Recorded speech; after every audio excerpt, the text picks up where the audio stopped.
One day, a family decided to fix their house. The house was old. Some parts were broken.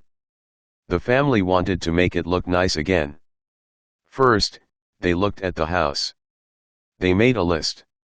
The list had things to fix. They needed to paint the walls, fix the roof, and change the windows. The family went to the store. They bought paint, tools, and new windows. They were ready to start. The next day, the family started to work. Dad and Mom painted the walls. The walls were white and blue. The house started to look beautiful. Then, they fixed the roof.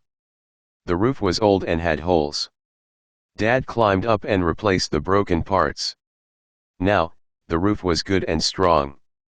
Last, they changed the windows. The old windows were small.